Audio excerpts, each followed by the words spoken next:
Ya, silakan Bu Vera. Bapak Ibu, mari kita mulai pertemuan KPA kita pada malam hari ini sambil menunggu sampai Ibu Vera Siaan mengambil alih. Mari Bapak Ibu kita berdoa. Bu Vera, kamera belum dibuka ya, Bu Vera? Iya. Mari Bapak Ibu kita berdoa.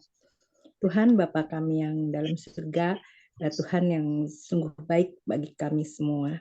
Tuhan yang sudah menyertai kami dari bangun tidur tadi pagi kami sehingga terus kami beraktivitas sampai pada saat ini. Terima kasih Bapak, kami diizinkan untuk bergabung pada sore hari ini. Biarlah kami semua boleh mendengarkan tentang presentasi dan eksposisi dari Yesaya 2. Kami juga berdoa bagi teman-teman kami yang belum hadir, Tuhan sertai mereka semua, supaya kami bisa bergabung bersama. Berikanlah kepada kami masing-masing hikmat dan pengertian ya Bapak, supaya kami dapat mengerti tentang kebenaran firman-Mu. Pimpin juga Boksu Handri, berikan hikmat untuk Bu Alda dan mungkin juga Boksu Yose yang bisa bergabung pada sore hari ini. Tuhan berkati, Tuhan berikan kami semua hikmat, supaya kami bisa mengerti tentang firman-Mu, dapat menyimpan dalam hati, dan dapat kami lakukan hari lepas hari. Terima kasih Bapak. Dalam nama Tuhan Yesus kami berdoa. Amin. Amin. Kita lanjutkan untuk mendengarkan perikop suara. Bisa minta tolong siapa nih? Bu Alda? Belum ada ya. Oh, Pak Petra tuh. Coba ya. Bisa Pak Petra? Ya, bentar. Oke.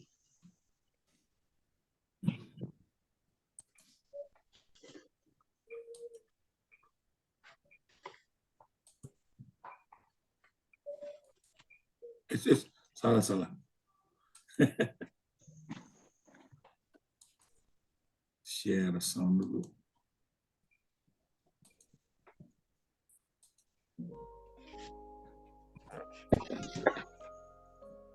Pembacaan dari kitab Nabi Yesaya pasal 2 ayat 1 sampai dengan ayat 5. Firman yang disampaikan kepada Yesaya bin Amos tentang Yehuda dan Yerusalem. Akan terjadi pada hari-hari yang terakhir. Gunung tempat rumah Tuhan akan berdiri tegak di hulu gunung-gunung dan menjulang tinggi di atas bukit-bukit.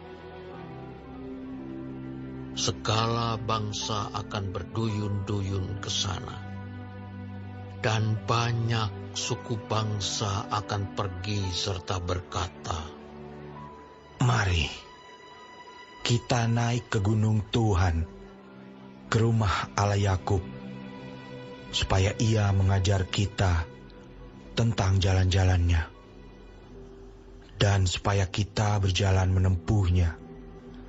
Sebab dari Sion akan keluar pengajaran, dan firman Tuhan dari Yerusalem. Ia akan menjadi hakim antara bangsa-bangsa, dan akan menjadi wasit bagi banyak suku bangsa. Maka mereka akan menempa pedang-pedangnya menjadi mata bajak, dan tombak-tombaknya menjadi pisau pemangkas. Bangsa tidak akan lagi mengangkat pedang terhadap bangsa, dan mereka tidak akan lagi belajar perang. Hai kaum keturunan Yakub, mari kita berjalan di dalam terang Tuhan.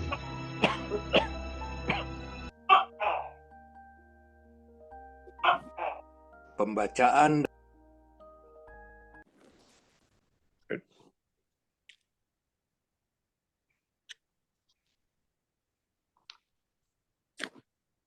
Terima kasih Pak Petra. Ya, sama-sama. Bu Vera Siahaannya sudah datang, Ibu Vera. Halo, terima kasih Pak Petra untuk Ya, sama-sama. Bu perikop Verawati. suaranya. Ya, Bu Verawati, Ibu Vera Siahaan sudah datang. Bu Vera Siahaan sudah datang? Ya, Maaf, saya terlambat. Malam Bapak Ibu, malam Baksu. ya, selamat malam. Baik, silakan diambil alih Bu Vera Siahaan. Sekarang Oh, iya. bagian sudah itu suara apa perikop suaranya sudah Pembacaan diputarkan Bu Vera. Ya, berarti tinggal membacakan presentasi sama eksposisi ya Bu Vera Natania. Ya, betul. Ya, terima Untuk kasih mendengarkan sudah. presentasi dan eksposisi. Ya, Iya, terima kasih. silakan Bu Vera. Ya, terima kasih. Malam Bapak Ibu, pada malam hari ini kita akan mendengarkan presentasi dari kelompok Matetes dulu deh. Oh, Matetes dulu ya. Silahkan, Bu Lani ya. Ya. Ya, Bu Laniwati. Ya, Bu Lani. Bentar ya, ininya ada masalah.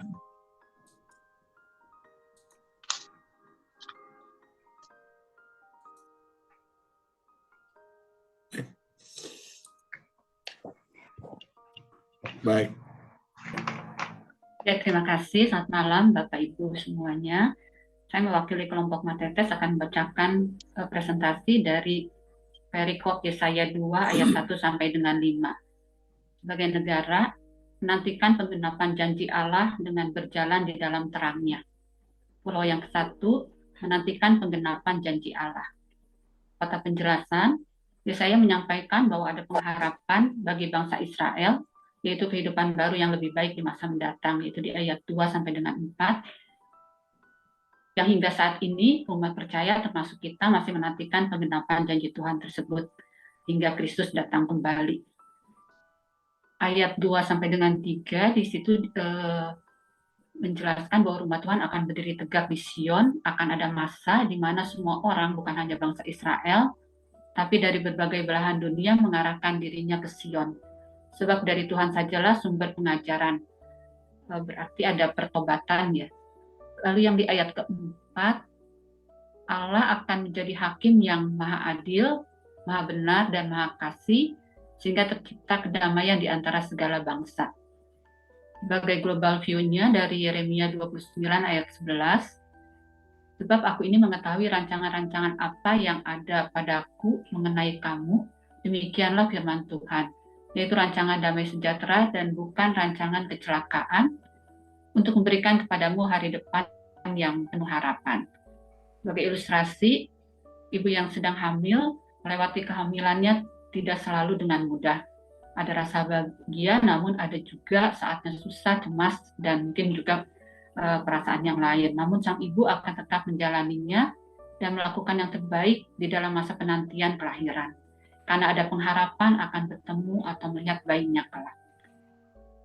Sebagai aplikasi, menantikan janji Tuhan dengan penuh pengharapan karena Tuhan pasti akan menggenapinya.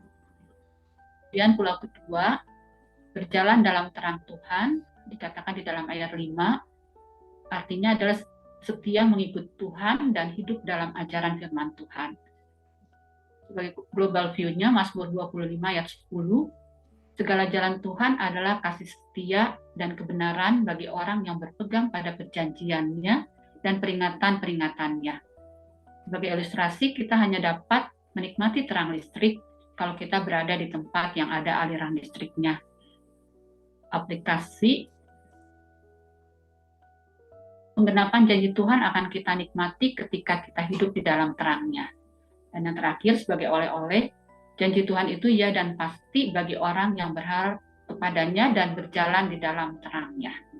Demikian presentasi dari Matetes. Terima kasih. Terima kasih, Lani. Terima kasih Bu Lani, terima kasih Pak Petra. Ya, sama-sama.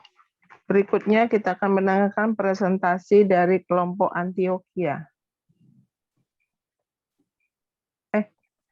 Sekarang kan nggak Eklesia, ada. eklesia, iya, maaf. Eklesia. Eklesia ya, eklesia. Silakan eklesia. Oke, sebentar saya share screen.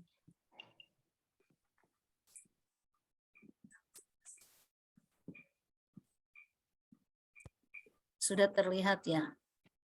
Ya. Oke, selamat malam Ibu Bapak yang dikasih Tuhan. Saya mewakili dari Eklesia untuk menyampaikan presentasi dari Yesaya 2 ayat 1 sampai 5. Negaranya Tuhan menghendaki agar bangsa-bangsa berjalan dalam terang Tuhan dengan menjadikan Tuhan sebagai sumber pengajaran, hakim, dan wasit. Pulau 1, Tuhan menghendaki agar bangsa-bangsa berjalan dalam terang Tuhan dengan menjadikan Tuhan sebagai sumber pengajaran. Kota penjelasan yang ke-1, firman yang dinyatakan kepada Yesaya bin Amos tentang Yehuda dan Yerusalem, ayat ke-1. Ayat kedua, gunung tempat rumah Tuhan akan berdiri tegak di hulu gunung-gunung dan menjulang tinggi di atas bukit-bukit. Ayat yang ketiga, gunung tempat rumah Tuhan atau Allah Yakub itu akan menarik perhatian semua bangsa-bangsa untuk berduyun-duyun datang ke sana untuk mendapat pengajaran tentang jalan-jalannya. Global view dari Matius 5 ayat 14, kamu adalah terang dunia. Kota yang terletak di atas gunung tidak akan tersembunyi. Matius 5 ayat 16, demikian hendaknya terangmu bercahaya di depan orang, supaya mereka melihat perbuatanmu yang baik dan memuliakan Bapamu yang di surga. Yohanes 8 ayat 12, maka Yesus berkata pula kepada orang banyak katanya, akulah terang dunia. Barang siapa mengikut aku, ia tidak akan berjalan dalam kegelapan, melainkan ia akan mempunyai terang hidup. Ilustrasinya, judulnya menghadirkan terang. Tri Mumpuni sering disebut sebagai pejuang listrik mikrohidro Indonesia. Bersama suami tercinta, Iskandar Kuntoaji, ia telah membangun lebih dari 60 pembangkit listrik dengan tenaga air di berbagai daerah yang sangat terpencil. Ia tidak pernah meminta anggaran dari pemerintah, tetapi melalui yayasan yang dipimpinnya, ia menggali dana untuk menolong mereka yang masih dalam kegelapan karena belum mendapatkan aliran listrik. Tugas orang Kristen adalah menghadirkan terang. Tentu pernyataan ini bukan untuk dimaknai secara harafiah. Bisa sangat luas cakupannya. Misalnya ketika kita bisa menghadirkan pertolongan, dukungan, bahkan apapun hal kecil yang bisa menjadi bermakna dan berguna bagi sesama kita. Ketika kita bisa memberi semangat atau mengingatkan orang, di situ pun kita juga sedang menghadirkan terang. Aplikasi, dengan menaati pengajaran firman Tuhan, maka hidup kita akan diubahkan menjadi terang bagi dunia. Pulau 2, Tuhan menghendaki agar bangsa-bangsa berjalan dalam terang Tuhan, menjadikan Tuhan sebagai hakim dan wasit. Kota penjelasan di ayat 4, Allah akan menjadi hakim dan wasit bagi bangsa-bangsa dan banyak suku bangsa sehingga mereka tidak lagi berperang. Ayat 4. Seruan bagi bangsa Israel dan bangsa lainnya untuk berjalan di dalam terang Tuhan. Ayat ke-5. Global view Yeremia 33 ayat 16. Pada waktu itu Yehuda akan dibebaskan dan Yerusalem akan hidup dengan tenteram, dan dengan nama inilah mereka akan dipanggil Tuhan keadilan kita.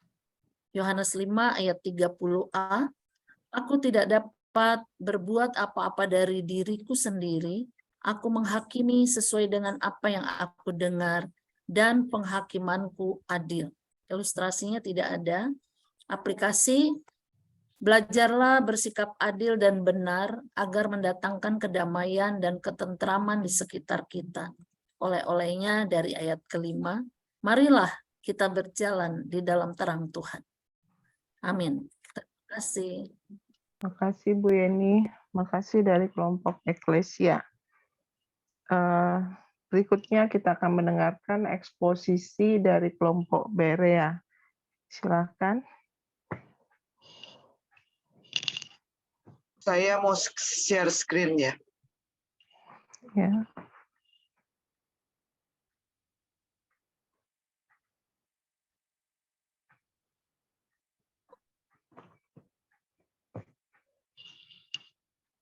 Udah kelihatan ya? Lebih Iya, kecil ya. agak kecil, Ci Iriana, bisa Oh, dibesarkan. bentar.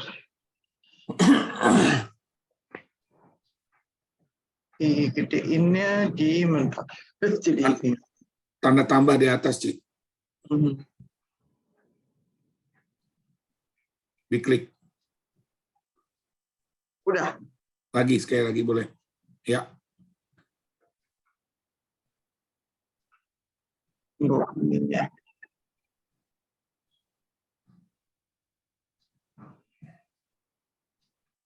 Selamat malam, saudara-saudara.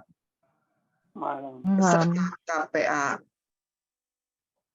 Eksposisi saya mewakili kelompok Berea untuk perikop Yesaya 2 ayat 1 sampai 5 dengan judul Berjalan dalam Terang.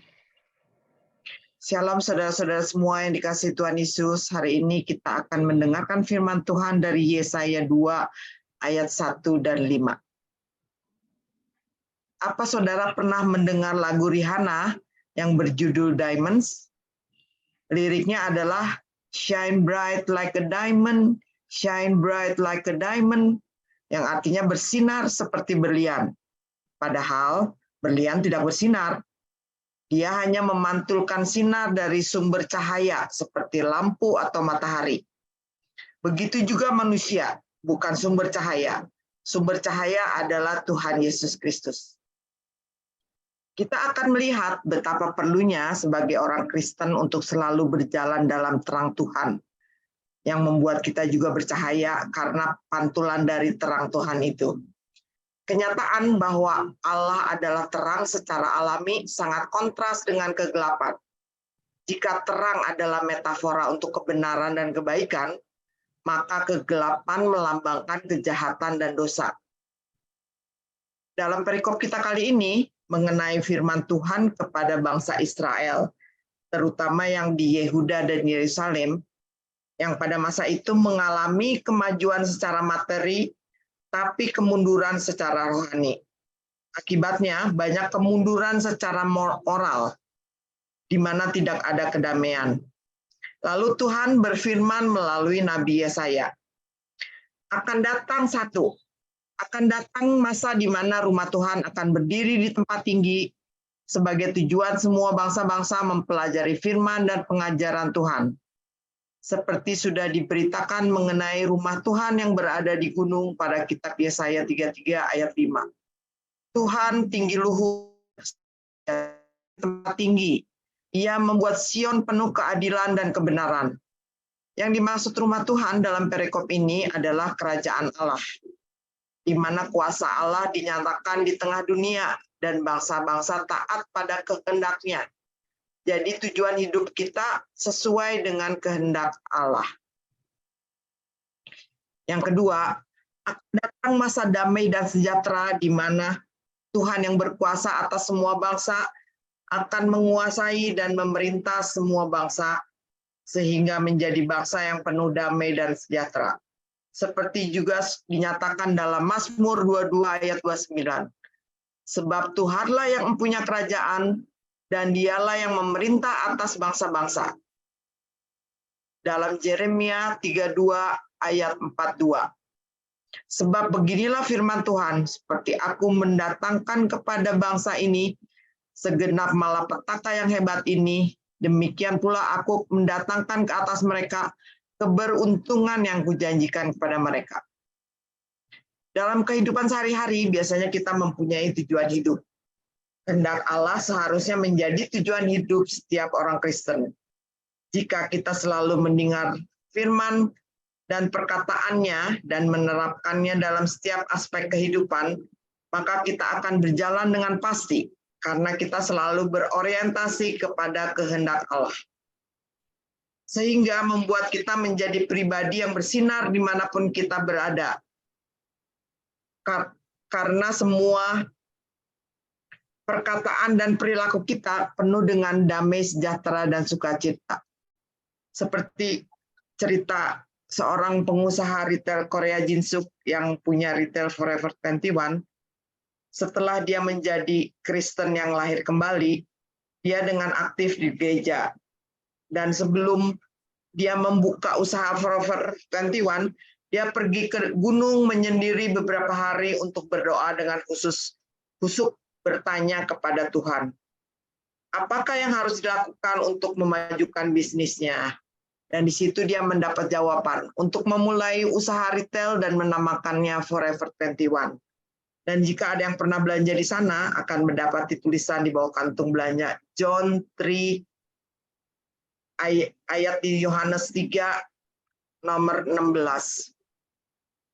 Kesimpulannya, Jin-suk selalu mengandalkan Tuhan dalam setiap aspek kehidupannya. Karena itu, saudara-saudara, agar kita mendapat damai sejahtera dari Tuhan, marilah kita selalu mendekatkan diri dengan selalu mencari kehendak Allah dengan mendengar firman, sehingga kita akan selalu berjalan dalam terang Tuhan, seperti yang juga dikatakan dalam Yohanes 1:5. Terang itu bercahaya di dalam kegelapan, dan kegelapan itu tidak menguasainya. 1 Yohanes 4:8. Terang adalah bagian yang tak terpisahkan dari dirinya, sama halnya dengan kasih. Matius 5 ayat 16. Demikianlah hendaknya terangmu bercahaya di depan orang, supaya mereka melihat perbuatanmu yang baik dan memuliakan Bapamu yang di sorga.